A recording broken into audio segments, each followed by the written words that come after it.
మాదిగ ఉద్యోగస్తులు తమకు తాము ఒక మీటింగ్ పెట్టుకుంటే కూడా ఓర్వకుండా వారిపై అనుచిత వ్యాఖ్యలు చేస్తున్న మందకృష్ణకు 17 ఏళ్లుగా గుర్తుకురాని మాదిగ అమరవీరులు ప్రొఫెసర్ కాసిం మాట్లాడగానే గుర్తుకు వచ్చారా?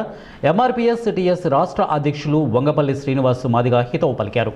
నేడు విద్యానగర్లోని ఎంఆర్పీఎస్ రాష్ట్ర కార్యాలయంలో నిర్వహించినటువంటి విలేకరుల సమావేశంలో వంగపల్లి మాట్లాడుతూ ప్రొఫెసర్ కాసిం లాంటి విలువలు కలిగిన వారిని తన భజనపరులైనటువంటి చిల్లర బ్యాచ్తో విమర్శలు చేయించడం మందకృష్ణ కుటిల బుద్ధికి నిదర్శనమన్నారు.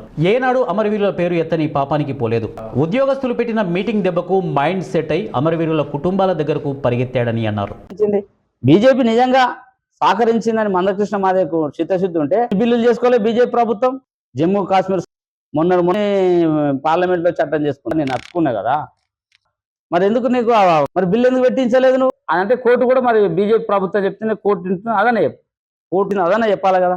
నువ్వు మనవాదానికి మొత్తం జవాబు చేస్తలేవు.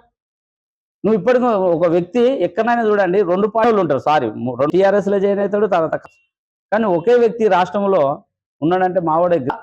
అది అయిపోగానే మళ్ళీ వర్గీకరణను పట్టిండు.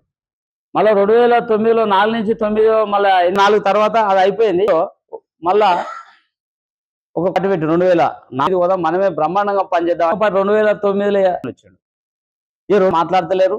ఇక సంఘర్షణ పార్టీ పక్క పెట్టి స్వతంత్రంగా ఎదుగుదాం, ఎస్సీ ఎస్టీ బీసీ అనగాల వాళ్ళగా ముందుకు తీసుకెళ్దాం, వికలాంగ సోషలిస్ట్ పార్టీ నువ్వు స్థాపించకపోతున్నాం మనము.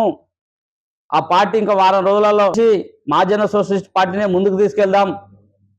వరంగల్ మొత్తం కన్నీరు పెట్టి ఏడ్చి ఇక్కడి నుంచి ఎంఆర్పిఎస్ గురించి జెండా గురించి మాట్లాడొద్దు, జెండా గురించి ఎవరు ప్రస్తావించొద్దు, ఇక్కడి నుంచి మహాజన సోషలిస్ట్ పార్టీ ఎవరు మాట్లాడతలేరు.